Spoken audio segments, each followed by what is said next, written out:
Welcome to bankers world YouTube channel. போன வீடியோவில் priority sector landing பற்றின பேசிக் இன்ட்ரோடக்ஷனை பார்த்தோம். ப்ரையாரிட்டி செக்டர் லெண்டிங்னா என்ன, அதனோட டெஃபினிஷன் என்ன, ப்ரையாரிட்டி செக்டர் லெண்டிங் பவர் ஆர்பிஐக்கு எந்த ஆக்ட் மூலமாக கிடைக்கிது, பேங்கிங் ரெகுலேஷன் ஆக்ட் 1949, அதில் செக்ஷன்ஸ் 21, 35A அண்ட் 56. அப்போ எந்தெந்த பேங்க்ஸ்க்கெல்லாம் ப்ரையாரிட்டி செக்டர் லெண்டிங் அப்ளிகபிள். அப்புறம் 8 categories of priority sector lending. இது எல்லாமே லாஸ்ட் வீடியோவில் பார்த்தோம். இந்த வீடியோவில் target and sub targets priority sector lending and ANBC adjusted net bank credit அப்படின்னா என்ன, அதை பற்றின basic details. CEOBE credit equivalent of balance sheet, அதனோட meaning, basic level of understanding and weightage of priority sector lending.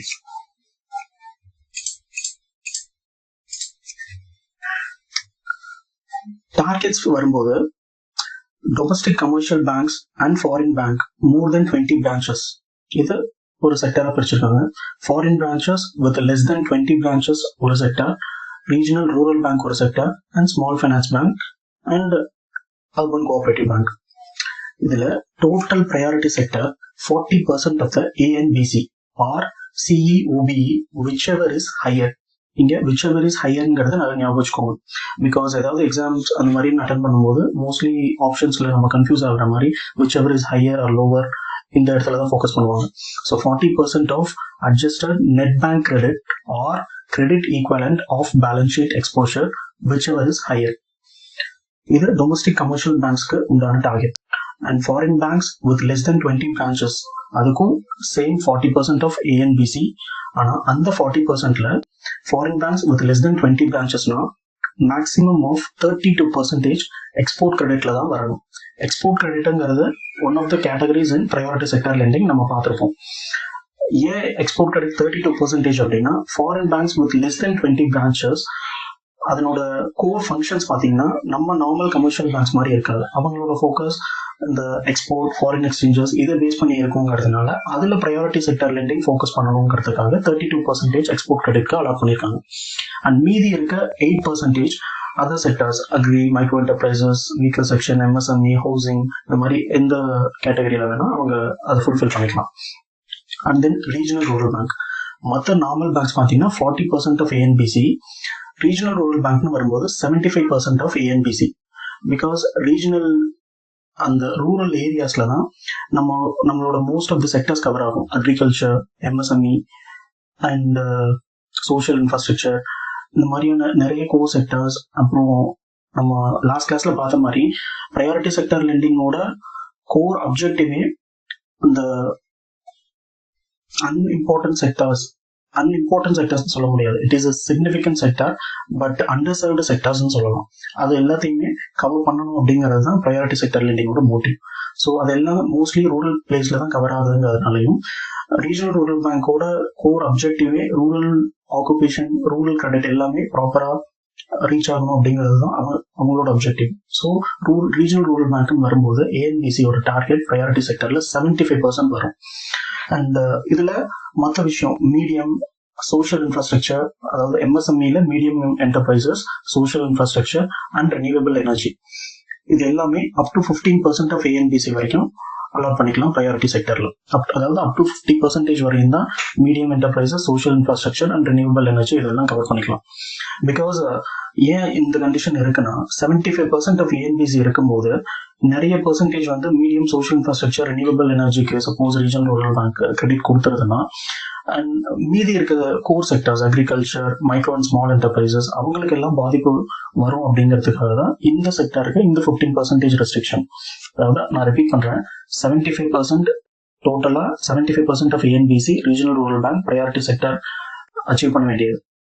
அந்த 75%ல up to 50% வரை medium social infrastructure and renewable எனர்ஜிக்கு lend பண்ணிக்கலாம்.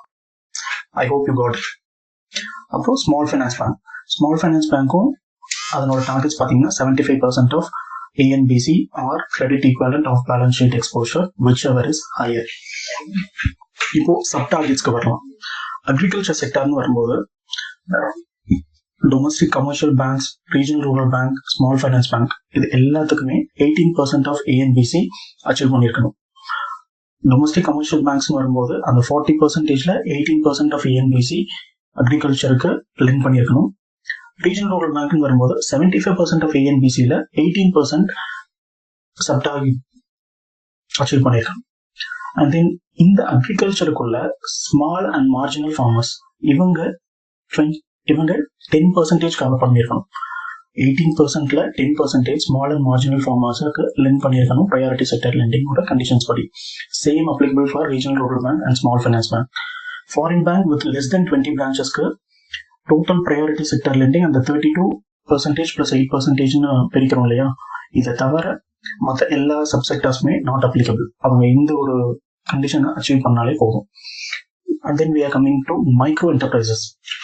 Micro enterprises, commercial banks, regional rural bank, small finance bank, இது எல்லாத்துக்குமே 7.5% of ANBC achieve பண்ணியிருக்காங்க. It is a sub target. And then weaker section.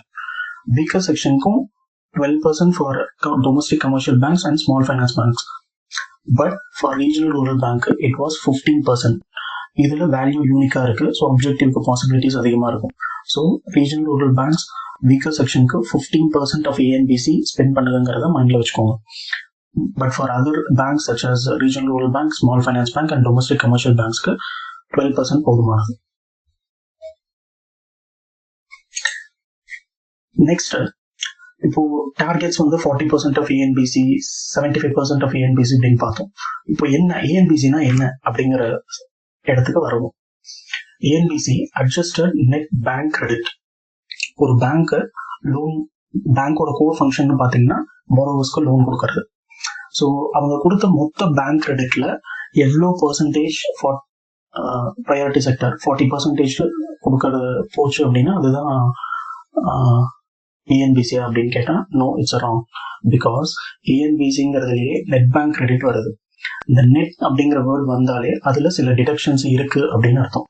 So total bank கிரெடிட்ல இருந்து சில exclusions போக மீதி இருக்கிற அந்த நெட் பேங்க் கிரெடிட்டுக்கு தான் 40% ஆஃப் ஏஎன்பிசி, 75% ஆஃப் ஏஎன்பிசி அப்படிங்கிற டார்கெட்டை ஆர்பிஐ ஃபிக்ஸ் பண்ணியிருக்கு. ஸோ அதுல எக்ஸ்க்ளூஷன்ஸ் என்ன, அடிஷன்ஸ் என்ன இப்படிங்கிறது எல்லாத்தையும் இப்போ பார்க்க போறோம். இப்போ நெட் பேங்க் கிரெடிட் அப்படின்னு வரும்போது பேங்க் கிரெடிட்ல மோஸ்ட்லி ஃபோக்கஸ் ஆகிறது பார்த்தீங்கன்னா loans, cash credit, accounts, over draft accounts, இதெல்லாம் கேள்விப்பட்டிருக்கீங்க. இதெல்லாம் வந்து அடிஷன்ஸ்ல வந்துடும். எக்ஸ்க்ளூடிங் என்ன டிடக்ஷன்ஸ் அப்படின்னு பாத்தீங்கன்னா இன்டர் பேங்க் அட்வான்சஸ்.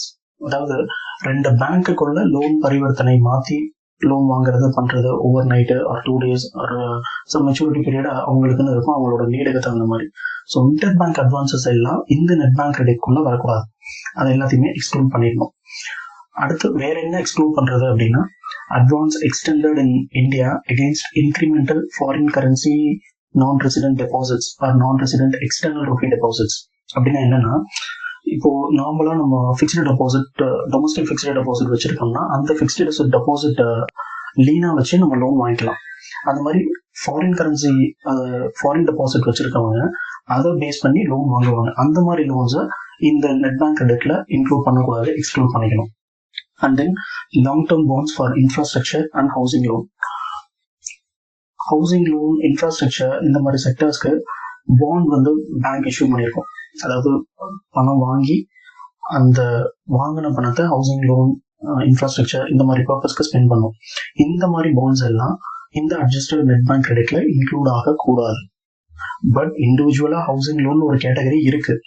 அந்த ஹவுசிங் லோன்ங்கிறது லோனா அவங்க ப்ரொவைட் பண்ணும்போது that can be added to the net bank credit. But பாண்ட்ஸா இஷ்யூ பண்ணியிருக்காங்க அப்படின்னா அது எல்லாமே எக்ஸ்க்ளூட் பண்ணிடணும். And investment by banks on recapitalisation floated by government of India. Public sector பேங்க்ஸ்க்கு கவர்மெண்ட் ஆஃப் இந்தியா வந்து அப்பப்போ மணி கேபிட்டலைசேஷன் பண்ணுவாங்க. இவ்வளோ அமௌண்ட் ஆஃப் இவ்வளோ crore ஆஃப் ருபீஸ் இன்ஃபியூஸ் பண்ணியிருக்கோம் அப்படின்னு நீங்க அடிக்கடி நியூஸ்ல பார்த்துருக்கீங்க. ஸோ அந்த இன்ஃபியூஷன் ஆஃப் கிரெடிட்ஸ் எல்லாமே அட்ஜஸ்டட் நெட் பேங்க் கிரெடிட்ல வராது, எக்ஸ்க்ளூட் பண்ணிக்கணும். அண்ட் எதை இன்க்ளூட் பண்ணிக்கலாம் அப்படின்னா RIDF, ரூரல் இன்ஃப்ராஸ்ட்ரக்சர் டெவலப்மெண்ட் ஃபண்ட்னு சொல்லுவாங்க. அதாவது நம்ம அந்த ப்ரையாரிட்டி செக்டர் லெண்டிங் 40% ஒரு பர்டிகுலர் பேங்க் அச்சீவ் பண்ண முடியல, ஒரு 38% அச்சீவ் பண்ண முடியுது அப்படிங்கிற பட்சத்துல அந்த 2%க்கான அந்த அமௌண்ட் கவரேஜை ப்ரையாரிட்டி இந்த மாதிரியான சிட்பி ஃபண்ட்ஸ், RIDF, நபார்டுக்கு இந்த மாதிரி ஃபண்ட்ஸ்க்கு அலாட் பண்ணி அந்த ஃபண்ட்ஸ்க்கு கான்ட்ரிபியூட் பண்ணினாங்கன்னா அந்த பேங்க் அந்த எக்ஸ்க்ளூஷன்ஸ், அதாவது அந்த +2% அவங்க சேர்த்துக்கலாம். சேர்த்துட்டு அவங்களோட அச்சீவ்மெண்ட் ஆஃப் ப்ரையாரிட்டி செக்டர் லெண்டிங்கை அச்சீவ் பண்ணிக்கலாம். ஒன்ஸ் அந்த டெபாசிட் அதில் போடும்போது ப்ரையாரிட்டி செக்டர் லெண்டிங் சர்டிஃபிகேட் அப்படின்னு சொல்லி இஷ்யூ பண்ணுவாங்க அந்த ஆர்கனைசேஷனல் பாடி. அதுதான் PSLC, priority sector lending certificate. If suppose யாராவது பேங்க் வந்து எக்ஸஸா அச்சீவ் பண்ணியிருக்கு அப்படிங்கிற பட்சத்தில் அந்த ப்ரையாரிட்டி செக்டர் லெண்டிங் சர்டிஃபிகேட்டை எந்த பேங்க் வந்து ஷார்டேஜ் இருக்கோ அந்த பேங்க்குக்கு இந்த எக்ஸஸ் உள்ள பேங்க் அந்த சர்டிஃபிகேட்டை இஷ்யூ பண்ணிக்கலாம். அதனால எக்ஸஸ் சர்டிஃபிகேட் இஷ்யூ பண்ணி இவங்களும் ஏர்ன் பண்ண மாதிரி இருக்கும், ஷார்டேஜ் உள்ளவங்களும் ஃபுல்ஃபில் பண்ணிக்கிற மாதிரி இருக்கும். அதுதான் ப்ரையாரிட்டி செக்டர் லெண்டிங் சர்டிஃபிகேட்னு சொல்லலாம். ஸோ ஓவராலாக இதுதான் அட்ஜஸ்டட் நெட் பேங்க் கிரெடிட்ங்கிறது. இதில் பேசிக் லெவலாக நீங்கள் அண்டர்ஸ்டாண்ட் பண்ணிக்க வேண்டியது என்னன்னா, பேங்க் கிரெடிட்ல இருந்து இன்டர் பேங்க் அட்வான்சஸ் அதுவும் இல்லாமல் ஒரு சில எக்ஸ்க்ளூஷன்ஸ் எல்லாம் போக மீதி என்ன இருக்கோ அதில் 40% 75% தான் பேங்க் வந்து ப்ரையாரிட்டி செக்டர் லெண்டிங்க்கு அச்சீவ் பண்ணணும் அப்படிங்கிறத மட்டும் ஞாபகம் வச்சுக்கோங்க. இது எல்லாம் ஒரு ரீட் விடுங்க, இது ஆட் ஆகுது எது எக்ஸ்க்ளூஷன் ஆகுது அப்படிங்கிறதெல்லாம். பிகாஸ் நீங்கள் ஒரு JIIB எக்ஸாம்ஸ் எழுதுறீங்க அப்படின்னா அதில் சம் அப்ஜெக்டிவ் கொஷின்ஸா இதெல்லாம் எக்ஸ்க்ளூடடா இல்லை இதெல்லாம் ஆடடா அப்படிங்கிற மாதிரி அப்ஜெக்டிவ் கொஷின் வரதுக்கு வாய்ப்பு உண்டு. So just have a read and have an understanding about it. Understanding பண்ணியிருக்கணும், பட் மெமரைஸ் பண்றது ஞாபகம் வச்சுக்கிறதுங்கிறது இட்ஸ் ஆல்மோஸ்ட் நாட் நீடட். ஒரு ரீட் மட்டும் பண்ணிக்கோங்க அபவுட் அட்ஜஸ்டட் பேங்க் கிரெடிட்ங்கிறது. நெக்ஸ்ட் வந்தோம்னா credit off balance sheet exposure. Off balance sheet exposure அப்படின்னா என்ன அப்படின்னா, இந்த contingent liabilities, letter of credit, bank guarantee, derivative instruments இது எல்லாமே இந்த ஆஃப் பேலன்ஸ் ஷீட் எக்ஸ்போஷர்ல தான் வரும். ஸோ என்ன செய்யறதெல்லாம் அப்படின்னு கேட்டீங்கன்னா, இப்போ கண்டின்ஜென்ட் லயபிலிட்டிஸ்லாம் என்னன்னா, நார்மல் வரவு செலவு இல்லாம பேங்க்குக்கு சப்போஸ் பேங்க் மேல ஒரு கேஸ் நடக்குது, அந்த கேஸ்ல அன்பார்ச்சுனேட்லி பேங்க் லூஸ் பண்ணிடுது, பேங்க்குக்கு ஒரு பெனல்ட்டி ஃபைன் வருது, இல்ல RBI இன்ஸ்பெக்ஷன்ஸ்ல நீங்க நிறைய நியூஸ்ல பார்த்துருப்பீங்க இந்த பேங்க்குக்கு இவ்வளவு பெனால்ட்டி பண்ணியிருக்காங்க அப்படின்னு சொல்லி வரும். ஸோ அந்த மாதிரி அன்எக்ஸ்பெக்டட் எக்ஸ்பென்சஸ் எல்லாமே இந்த கண்டின்ஜென்ட் லயபிலிட்டிஸ்ல இருந்துதான் நம்ம வந்து ஸ்பெண்ட் பண்ண முடியும் பேங்க்ஸ். ஸோ அதெல்லாம் தான் கண்டின்ஜென்ட் லயபிலிட்டிஸ்ல வரும். ஸோ அதெல்லாம் வந்து பெர்மனன்ட் எக்ஸ்பென்ஸ் அப்படின்னு சொல்ல முடியாது, அதாவது யூஸ் பண்ண போறோம், மைபி நடக்காமலும் போகலாம் அப்படிங்கிற ப்ராபபிலிட்டி கேஸ் இருக்கு. அப்படிங்கிறதுனால இந்த கண்டின்ஜென்ட் லயபிலிட்டிஸ் எல்லாம் ஆஃப் பேலன்ஸ் ஷீட்ல வரும். அடுத்து நான் ஃபண்ட் எக்ஸ்போஷர், அதாவது ஃபண்ட் பேஸ்ட் எக்ஸ்போஷர், நான் ஃபண்ட் பேஸ்ட் எக்ஸ்போஷர் அப்படின்னு 2 கேட்டகரிஸ் இருக்கு. ஃபண்ட் பேஸ்ட் அப்படின்னா பேங்க்ஸ் வந்து கடன் கொடுக்கறது இல்ல, பணத்தை டைரக்டா இன்வால்வ் பண்றது ஃபண்ட் பேஸ்ட் எக்ஸ்போஷர்ல வரும். இது எல்லாமே நம்ம நார்மலா கடன் கொடுக்கறது, பேங்க்ஸ் கொடுக்கறது, நம்ம வாங்குறது, இது எல்லாமே வரக்கூடியதுதான் அந்த fund based exposure. CC accounts, over draft accounts அதெல்லாம். நான் ஃபண்ட் பேஸ்ட்னு வரும்போது சில டைம் வந்து பாரோவர்ஸ்க்கு பேங்க் கேரண்டி பண்ணும். ஸோ கேரண்டின்னு வரும்போது அந்த இடத்துல ஃபண்ட் இன்வால்வ் ஆகாது, ஃபீ பேஸ்டு இன்கம்மா அந்த கேரண்டி கொடுக்கறதுக்காக சம் அமௌண்ட் ஆஃப் ஃபீ வந்து கஸ்டமர்கிட்ட இருந்து பேங்க் கலெக்ட் பண்ணிக்கும் with some amount of collateral based on the capability of the borrowers capacity. அது வந்து அந்த கேரண்டி இன்வோக் ஆகும்போதுதான் ஆக்சுவல் ஃபைனான்ஸ் வந்து பேங்க் ஸ்பெண்ட் பண்ற மாதிரி இருக்கும். அதுவரை it is not an fund based exposure. அதனாலதான் இது நான் ஃபண்ட் பேஸ்ட் எக்ஸ்போஷருக்குள்ள வருது.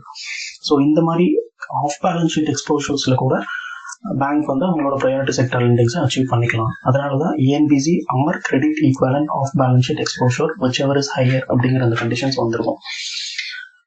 ஆஃப் பேலன்ஸ் ஷீட் எக்ஸ்போஷரும் நான் ஃபண்ட் பேஸ்ட் எக்ஸ்போஷர் ரெண்டுமே மோரர்ல சிமிலர் தானா அப்படின்னு கேட்டீங்கன்னா நோ. ஆஃப் பேலன்ஸ் ஷீட் எக்ஸ்போஷர்ல non fund based exposure one of the type. அது இல்லாம டெரிவேட்டிவ்ஸ் அப்படின்னு ஒரு சில கான்செப்ட்ஸ் இருக்கு. அந்த டெரிவேட்டிவ் இன்ஸ்ட்ருமெண்ட்ஸ்லாம் it is not a non fund based exposure, but off balance sheet exposure கீழே தான் வரும். ஓகே சார், இது என்ன டெரிவேட்டிவ்ஸ் அப்படின்னு பாத்தீங்கன்னா, இந்த டெரிவேட்டிவ்ஸ்ங்கிறது ஒரு பெரிய concept, it is a huge topic. அதனால அதனோட பேசிக் அண்டர்ஸ்டாண்டிங் மட்டும் தெரிஞ்சுக்கோங்க. வாட் இஸ் டெரிவேட்டிவ் அப்படிங்கிறது சிம்பிளா சொல்ல அண்டர்ஸ்டாண்ட் பண்ணிக்கிற மாதிரி. டெரிவேட்டிவ்ஸ் அப்படின்னா அது ஒரு ஃபினான்ஷியல் இன்ஸ்ட்ருமெண்ட் சொல்லுவாங்க. அந்த ஃபினான்ஷியல் இன்ஸ்ட்ருமெண்ட் எதுக்கு யூஸ் பண்ணுவாங்க அப்படின்னா, பையர்ஸ் அண்ட் செல்லர்ஸ்குள்ள மோஸ்ட்லி கேபிட்டல் மார்க்கெட்ஸ் இந்த மாதிரி இடத்துலதான் இது யூஸ் ஆகும். பையர்ஸ் அண்ட் செல்லர்ஸ்குள்ள ரிஸ்க் மிட்டிகேஷன், ரிஸ்கை வந்து ரெடியூஸ் பண்ணணும் அப்படிங்கிற காரணத்துக்காக இந்த டெரிவேட்டிவ் இன்ஸ்ட்ருமெண்ட்ஸை யூஸ் பண்ணுவாங்க. இன்னும் சிம்பிளா சொல்லணும்னா, இன்னைக்கு இருக்க ஒரு மணி வேல்யூ ஒரு ஆஃப்டர் 30 days 60 daysனு வரும்போது அதுல வந்து டிஃபரன்ஸ் ஆஃப் சேஞ்சஸ் இருக்கும் because of interest rate fluctuations அல்லது ஃபாரின் எக்ஸ்சேஞ்ச் ரேட்டோட டீவியேஷன்ஸ் இதெல்லாம் இருக்கிறதுனால மைபி ப்ரைஸ் இன்க்ரீஸும் ஆகலாம் டிக்ரீஸும் ஆகலாம். அந்த மாதிரியான ரிஸ்க் லெவல் இன்வால்வ் ஆகாம ஒரு ப்ரீஃபிக்ஸ்டான ரேட்டை வச்சுட்டு அதன்படி கான்ட்ராக்ட் அக்ரிமெண்ட்ல இன்வால்வ் ஆகி அவங்க பையர்ஸ் ஆர் செல்லர்ஸ் அந்த விஷயத்த டீல் பண்ணிக்கிறது தான் நம்ம சிம்பிளா டெரிவேட்டிவ் இன்ஸ்ட்ருமெண்ட்ஸ்ல வரும். இதெல்லாம் லேட்டரா டெரிவேட்டிவ்ஸை பத்தி படிக்கும்போது நம்ம டீப்பா பார்த்துக்கலாம். ஸோ இதெல்லாம் தான் இந்த credit exposure off balance sheet எக்ஸ்போஷர்ல கவர் ஆகுது. Contingent liabilities, letter of credit, bank guarantees, derivatives and its financial instruments. Next, adjustment for weights in priority sector lending achievement. இப்போ ப்ரையாரிட்டி செக்டார் லெண்டிங் அச்சீவ்மெண்ட்ல சில வெயிட்டேஜஸ் வந்து ஆர்பிஐ பேங்க்ஸ்க்கு கொடுக்குறாங்க. அது என்ன வெயிட்டேஜ் அப்படின்னா, per capita priority sector lending. இந்த கான்செப்ட் உள்ள போறதுக்கு முன்னாடி இந்த per capita priority sector lending அப்படின்னா என்னன்னு தெரிஞ்சுக்கோங்க. per capita priority sector lendingங்கிறது total credit to the priority sector lending in a particular district divided by its total population. அதாவது அந்த டிஸ்ட்ரிக்டோட டோட்டல் பாப்புலேஷன். இந்த ரேங்கிங்கை வந்து டிஸ்ட்ரிக்ட்ஸ் படி தான் வந்து அலாட் பண்ணுவாங்க. இப்போ ஒரு டிஸ்ட்ரிக்ட் இருக்குன்னா அந்த டிஸ்ட்ரிக்டோட டோட்டலா அந்த பேங்க் வந்து எவ்வளவு கிரெடிட் ப்ரையாரிட்டி செக்டர் லெண்டிங்க்கு கொடுத்துருக்குங்கிறது நியூமரேட்டர்லையும் அந்த டிஸ்ட்ரிக்டோட டோட்டல் பாப்புலேஷன் டினாமினேட்டர்லையும் ஃபிக்ஸ் பண்ணி அதை கால்குலேட் பண்ணும்போது ஒரு பர்டிகுலர் ருபீஸ் வேல்யூ நமக்கு கிடைக்கும். அந்த ருபி வேல்யூவை பேஸ் பண்ணி ஆர்பிஐ ஒரு வெயிட்டேஜ் கொடுக்குது. அந்த வெயிட்டேஜ் நம்ம பேஸா வச்சுக்கிட்டு அவங்க ப்ரையாரிட்டி செக்டர் லெண்டிங் கால்குலேட் பண்ணும்போது பேங்க்ஸ் யூஸ் பண்ணிக்கலாம். ஏன் இது செய்யணும் அப்படின்னா, உங்களுக்கு ஆல்ரெடி தெரியும் ப்ரையாரிட்டி செக்டர் லெண்டிங்கோட கோர் அப்ஜெக்டிவ் அண்டர் சர்வ்டு செக்டர்ஸ்க்கு லெண்டிங் போகணும் அப்படிங்கிறது தான். இப்போ அந்த அண்டர் சர்வ்டு செக்டர்ஸ்ங்கிறது ஒரு சில டிஸ்ட்ரிக்ட்ஸ் பார்த்தீங்கன்னா ஒரு வெல் டெவலப்டு டிஸ்ட்ரிக்டா இருக்கலாம், ஒரு சில டிஸ்ட்ரிக்ட் ஸ்டில் பேக்வர்ட் டிஸ்ட்ரிக்ட்ஸா இருக்கலாம்.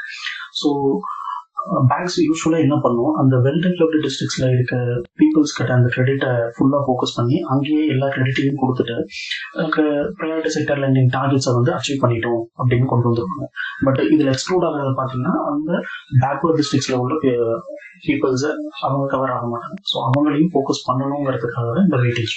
இதுல பார்ப்போம், அந்த per capita priority sector lending calculate பண்ணும்போது less than rupees 9,000 வேல்யூ வந்துச்சுன்னா அதுக்கான வெயிட்டேஜ் 125% கொடுக்குறாங்க. இப்போ இதை புரிஞ்சுக்கிற மாதிரி சொல்லணும்னா, ஃபார் எக்ஸாம்பிள் ஒரு டிஸ்ட்ரிக்ட்ல ஒரு 1 lakh ப்ரையாரிட்டி செக்டருக்கு lending per capita priority sector lendingோட வேல்யூ 1 lakhன்னு வருதுன்னு அது அந்த லெஸ் தென் கொஞ்சம் கன்ஃபியூஸ் பண்ணிட்டேன். per capita priority sector lending ஒரு டிஸ்ட்ரிக்ட்க்கு கால்குலேட் பண்ணும்போது லெஸ் தென் rupees 9,000 வந்துச்சுன்னா, சப்போஸ் அந்த நியூமரேட்டர்ல இருக்கு பாத்தீங்களா total credit to priority sector lending, அந்த வேல்யூ இப்போ ஃபார் எக்ஸாம்பிள் அஸ்யூம் பண்ணிக்கோங்க அது ஒரு 1 lakh அப்படின்னு சொல்லிட்டு அந்த 1 lakh இன்டூ வெயிட்டேஜ் ஆஃப் 125% வரும்போது ஆல்மோஸ்ட் பேங்க் 1,25,000 கொடுத்த மாதிரி ஆர்பிஐ கிட்ட காட்டிக்கலாம். இதுதான் வந்து பெனிஃபிட். அண்ட் தென் அந்த மாதிரி ஒரு 2 ஸ்லாப் வரும். per capita priority sector lending ஓட வேல்யூ 9,000 to 42,000 இந்த ரேஞ்ச்குள்ள இருந்துச்சு அப்படின்னா அதுக்கு வெயிட்டேஜ் 100% கொடுக்குறாங்க. ஹையர் ஃப்ளோ ஆஃப் கிரெடிட் அந்த per capita priority sector lending மோர் தென் 42,000 இருந்துச்சுன்னா அதுக்கு வெயிட்டேஜ் கம்மியா கொடுக்குறாங்க. அதாவது 90% தான் வருது. சப்போஸ் 1 lakh இருந்துச்சுன்னா ஜஸ்ட் 90,000. இதனால என்ன பெனிஃபிட்ங்கிறத நான் ஆல்ரெடி எக்ஸ்பிளைன் பண்ணேன். ஹையர் ஃப்ளோ ஆஃப் கிரெடிட் இருக்க டிஸ்ட்ரிக்ட்ஸ் மேலும் ஹையர் ஃப்ளோ ஆஃப் கிரெடிட்டை கொடுத்துட்டே இருந்தா அதுல எந்த பயனுமே கிடையாது. But lower flow of credit இருக்க அந்த டிஸ்ட்ரிக்ட்ஸை ஃபோக்கஸ் பண்ணணுங்கிறதுக்காகவும் இப்போ பேங்க் என்ன நினைக்கும், அந்த லோவர் ஃப்ளோ ஆஃப் கிரெடிட் இருக்க டிஸ்ட்ரிக்ட்ஸை கொடுத்தோம்னா நம்ம 1 lakh கொடுத்தாலும் 1,25,000 நம்ம கால்குலேஷன் காட்டிக்கலாம் அப்படிங்கும்போது அவங்க வந்து அந்த லோவர் ஃப்ளோ ஆஃப் கிரெடிட் உள்ள டிஸ்ட்ரிக்ட்ஸ்க்கு நிறைய கிரெடிட் கொடுக்கணும் அப்படின்னு சொல்லி பேங்க் முன் வருவாங்க. இந்த மாதிரி ஃபோக்கஸ் பண்ணதுனால ஆர்பிஐ பண்ணியிருக்கிறதுனால தான் இந்த மாதிரி ஸ்லாப்ஸ் கிரியேட் பண்ணி வெயிட்டேஜஸ் வந்து ப்ரையாரிட்டி செக்டர் லெண்டிங் அச்சீவ்மெண்ட்ஸ்க்கு கொடுக்குறாங்க. ஓகே ஃப்ரெண்ட்ஸ், இதுதான் நம்ம இந்த வீடியோல பார்க்கணும்னு இருந்தது. அண்ட் அடுத்த வீடியோல நம்ம அந்த 8 கேட்டகரிஸ் ஆஃப் ப்ரையாரிட்டி செக்டர் லெண்டிங்ல ஒவ்வொரு கேட்டகரிஸ்லயும் எந்தெந்த மாதிரி அலாட்மெண்ட் வருது, எந்தெந்த மாதிரியான ஃபீல்ட்ஸ் எல்லாம் இன்வால்வ் ஆயிருக்கு, எவ்வளவு அமௌண்ட் வரைக்கும் ப்ரையாரிட்டி செக்டர் லெண்டிங் அலோவ் பண்றாங்க அப்படிங்கிற டீடைல்ஸை பார்க்கலாம். Thank you friends.